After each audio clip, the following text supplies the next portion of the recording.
Hey there, I'm Lance. I'm Sam. And we are Love to Hate. And today we're taking a look at Seven Wonders Architect by Repo Production. Seven Wonders is a long line of games that has long been one of the most popular gateway games.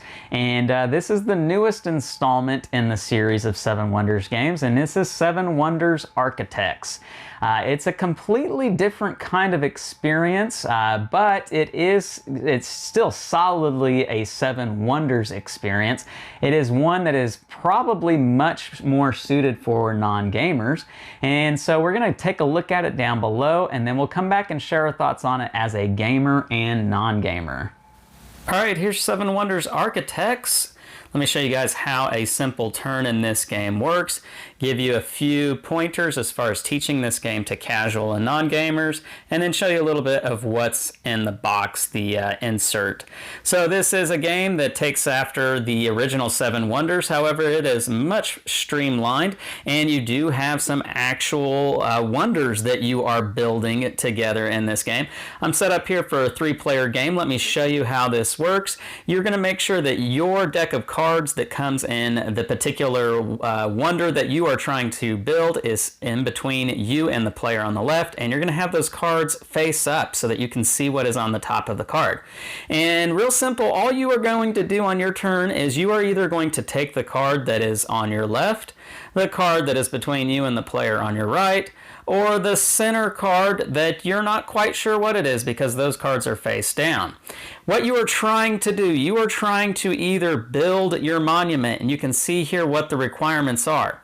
And every monument is different. This one in particular that I have in front of me, for this particular one, I need any 2 non-matching resources. So let me tell you what the resources are in this game. You are going to have gray cards, and they're going to be the similar resources that you're familiar with if you've played any of the Seven Wonders games. And for this particular one here, I am wanting any 2 that are not the same. So my 2 glass resources here, those are the same. I wouldn't be able to use that. I'd have to use these 2, and I just simply discard them into the center area.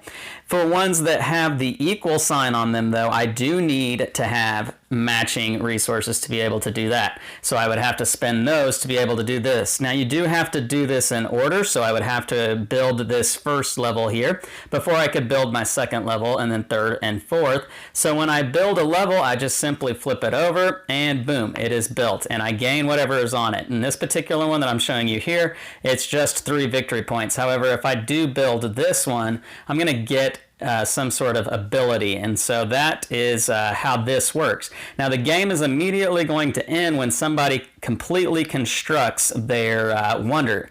They don't automatically win the game, though. It is going to be whoever has the most points, so the game is more than just building this wonder.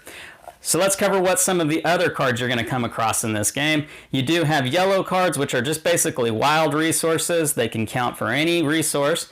You've got your blue cards, which are just straight victory points. This particular one gives you 3 victory points, whereas this one is going to give you 2 victory points with the cat. So let's cover what the cat is. You can see out here in the middle, we've got a cat pawn, and depending on which version of the game you have, you may not have that pawn. You may just have the token here.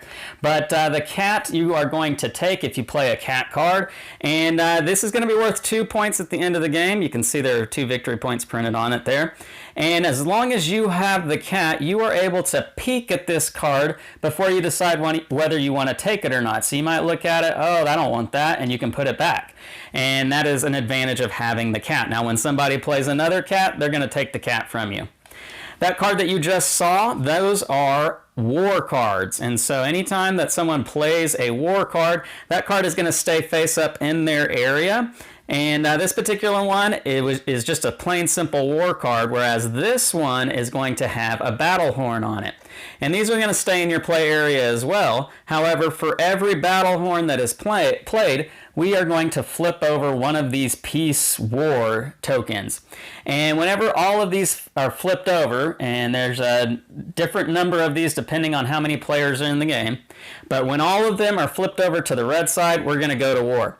And we're going to compare who has the most shields. You're going to compare to the player on your left and the player on your right. And if you have more shields than the player on your left, you'll take one of these. If you have more shields than the player on your right, you'll take another one of these, and each one of these are worth 3 points at the end of the game.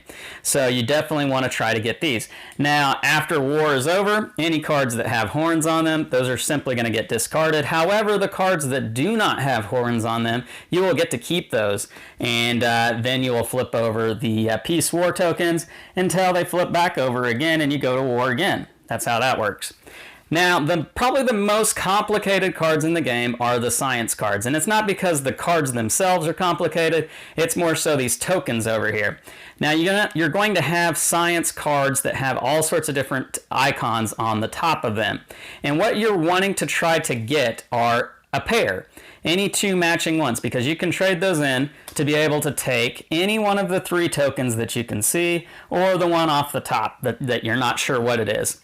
Otherwise, if you don't have a pair, you're going to need 3 of a different kind. So these 2 plus another one of a different icon, I could trade those in and be able to get a science token. That's pretty much the gist of the game. As I mentioned, whenever somebody builds their monument, the game is over. You'll count up all victory points. Whoever has the most is going to be the winner. A couple of tips for teaching this to non-gamers. The biggest thing is going to be the icons on the science tokens here, because they're not very intuitive. Thankfully, you do have a reference sheet here on the back of the rulebook that you can simply show that to your non-gamers and they can read that and know exactly what's going to happen. The next thing, there are icons on the different wonders that you're constructing, and the wonders are different. They're not the same, and so you also get a reference sheet on the back of the rulebook to help your non-gamers see what their wonder does, but also what the other players' wonders do if they want to know that sort of thing. And then lastly, the last thing that I would make sure that you teach your non-gamers is that you don't want to necessarily be the first person to build your wonder, because that's going to end the game pretty quick, and you want to try to make sure that you have the victory points that you need in order to win the game. So it's not just about building this wonder here. Now, about the box insert, there is not an insert in this particular game. However, you do get these really, really nice game trays, and you get one for each different wonder. They hold the pieces nicely. In fact, there's a sticker that goes inside of the trays that shows you how the wonder is going to be built, what the different power that is on those wonders, the different effects when you build them. Very, very nice. The wells for holding the cards are built in such a way that you can push down on the cards and they will easily come up. Everything about the trays is very nice. However, the box itself is not so great. I'll cover that in my thoughts on the game when we get to that. But there you go. That's what you get inside this. And that is Seven Wonders Architects. Let's go back up top and share our thoughts on this one. All right, we're back, and now we're going to share our thoughts on Seven Wonders Architects as a gamer and non-gamer. So Sam, you've played Seven Wonders Duel with me before, but I don't think you've ever played Seven Wonders. Yeah. So this is kind of your real first kind of experience with Seven Wonders, because Seven Wonders Duel is a totally different kind of game. It's probably a much more complex version. What were your first impressions seeing this on the table with the different wonders and the pieces needing to flip over to build them and just all the different cards? It looks more complicated than I think it is. There's just a lot of components, and we played with 4 or 5 people. I think we played with at least 5, maybe even 6. Yeah. Yeah. And so there's just a lot on the table when you have that many people, so it's a little overwhelming at first. Yeah, I will agree with that, folks. That was my initial feelings about Seven Wonders. And you know, it's long been held as a gateway game, but when I have played it, my experience with a lot of non-gamers playing that game is that it definitely feels too much. Yeah. There's a lot going on in that game. There's lots of components, lots of rules, and there's a lot to kind of have to keep up if you're somebody who's just never played Seven Wonders before. And so I've long felt that that's not really one of the greatest gateway games, even though it has always been held as such. And then this game comes along, and it has fewer pieces, it has fewer rules, it's a much more streamlined experience, and is it so smooth? This is one of the most smoothest gaming experiences I've ever had. And what I mean by that is I get it out of the box. Everything has its nice little trays and compartments. And I just give a player their tray and I say, okay, you need to put your pieces right here, put your deck of cards right there, and let me tell you the rules in about 2 minutes. Which is nice. It's nice when you have a game that can be set up quickly. Because Yes. I think that's one of my biggest complaints as a non-gamer is he wants to play a game. Well, it takes 15 minutes just to set it up. Then you have to explain it to me. Then we have to play it. So. Yeah. And by that point, you're kind of burnt out on the experience. But with this, I like that. This is just so quick and easy. And, if you do have any kind of knowledge of what Seven Wonders is, then that just speeds up the whole process because this is almost the identical kind of experience, gaming experience, to Seven Wonders. It's just done in a more streamlined, faster way. And in my opinion, it's a more enjoyable experience because you don't have as many people asking questions. You don't have as many people saying, well, I don't really remember what this does. Help me remember this part. Because it's all about, do I have 3 matching resources? Do I have 3 non-matching resources? Because that's what I need to flip over this piece to get the points. Yeah. Or maybe I'm not doing that. Maybe I'm getting the shields to go to war because we're 1 shield away from flipping over before we're all going to go to war, and I want to make sure I beat this person over here. Yeah. It's just simple concepts, and there's not too many that I feel like cause people to feel like I'm having to manage 15 different things here. It's pretty easy to manage and understand. And we played with 3 or 4 other people that are hardcore non-gamers. Yes. Like don't own board games. I can speak from firsthand experience that this game works well with non-gamers, and everybody had a good time with it. I felt like everybody really was feeling like, man, I am just 1 card away from winning and flipping over this last piece. Yeah. And what's also a really cool aspect with this game is that it's not always the person who finishes building their monument, their wonder.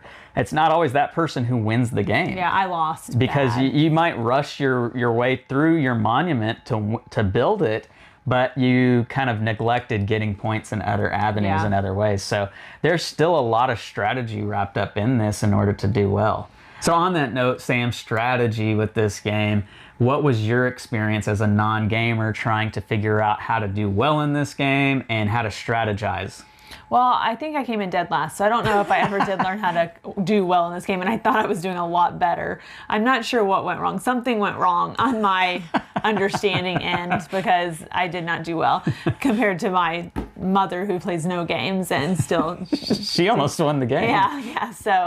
So that part didn't go well. But in general, playing the game, I felt very confident playing it. I felt at ease playing it. I think the only thing that I kept doing was you're only able to choose cards from the player on your right and on your left. You kept wanting to take cards from other parts of the table. You just get into the game, and when you're playing with that many people, it takes a second to get back to you. So you're looking, and you're like, oh, well, that would be good. And then like, crap, I can't. That's exactly the part I need. Yeah. So I think that was the only part that kept frustrating me. It was my own brain trying to get cards that I couldn't. But to that, guys, it is such a simple concept when it is your turn. Do I take the card that's on my left? Do I take the card that's on my right? Or do I take what's in the middle? Yeah. I mean, that's your choice. And by, whatever you choose taking, things happen for you. You might get some shields. You might get a science token. Yeah. You might be able to flip over one of your monument pieces, but that's pretty much the gist of what's going to happen on your turn in this game. And I feel like that's something that is low entry point when it comes to trying to understand it for non-gamers. Yeah, for sure. I think it helped playing with a gamer. I don't know if it would have gone as smoothly. I mean, I just can't imagine it with the people that we played with, just pulling this game out and me. I don't ever explain the games. Lance always does. So I feel like having a gamer. I feel like this is a really good game to play with a gamer, non-gamer group. Okay, there you go. Or all gamers. Sure, yeah. All right, so Sam, let's get into our pros and cons on Seven Wonders Architects. You as the non-gamer, what were the things that you enjoyed about this one? I mean, it was a very easy setup. Pretty easy to explain, fairly quick. It's enjoyable building your architect and just or being the architect, sorry, building your Monument, your wonder. Yeah, your wonder. And everyone's is different, but everyone has the same amount of difficulty putting it together. I think they did a really good job with that. Yes, I absolutely agree with that. So it was a very, like Lance said, it's a smooth game. Yeah. Real quick, on that note, I'm glad you brought that up because I did forget to mention this, but for me, one of the best things about it is how different each monument is. And it truly feels like, you know, you're having a different gaming experience based on the monument that you started with. But everyone needs the same things, right? The same number of pieces. So it's not an asymmetrical game where you have to relearn the rules depending on which character you're playing as. Everything's still the same. It's just I get different benefits because of this one. Yeah, and the looks of it is a little different. Yeah. What were some of the things that didn't work too well for you on this one? I mean, like I said, I kept trying to get cards that weren't mine. Again, that's just me. There was a lot of choices. I think I stopped. I had to really think, like, what, especially at the beginning, you're like, what am I going for here? Am I going for war? Am I going for money? My monument. There's so many things, and so kind of finding that direction as the game moves on and progresses and other people are making choices that affect you, you have more of a direction. But I think at the beginning it's a little bit like, it's easy, I understand what to do, but I just don't know where to start. Okay, all right, fair enough. And I think that was for definitely true about the original Seven Wonders game. Where do I start? What do I do first to really try to get my the strategy going and the ball rolling? I think this is a definitely lighter experience when it comes to that, but it's still probably an issue there for it. So, scale of 1 to 10, love to hate. What do you give Seven Wonders Architects? I'd probably give it a 7.5. Okay, solid score right there for you. Guys, for me, Seven Wonders Architects was my number 7 game of 2021. You did that on purpose? No, I did not. That just happened. I absolutely love this game. For me, this is a game that I'm going to be reaching to 100 times over the original Seven Wonders, and even if I'm playing just between Sam and I might still reach for it even over Seven Wonders Duel. I just really enjoy this experience. Like Sam said, it's just so quick and easy to get it out of the box and on the table, and we can go boom, boom, boom. For me, I give this game an 8.2. I absolutely love it. It is very high on my list of games that I like to play. So the one negative that I will throw out there that we haven't mentioned, I wasn't too thrilled with the production of the box itself. This box has already busted in 2 different ways, and I've only played it 5 or 6 times. And so I'm not too thrilled with that aspect of it. I am thrilled with the actual components themselves and the trays that come with this game, because that's very nice. The box itself, I just wish it would have stood up a little bit more. Lance likes a good box. I like the box being pristine, and man, this box is just really quickly falling apart. So I will throw that out there. But outside of that, absolutely love this game. It's my number 7 game of 2021. So that is Seven Wonders Architects from Repro Productions. Make sure to like and subscribe and push that bell button so you get notifications of all our new content. I'm Lance. I'm Sam. We are Love to Hate, where we try to bridge the gap between gamers and non-gamers. We'll catch you next time.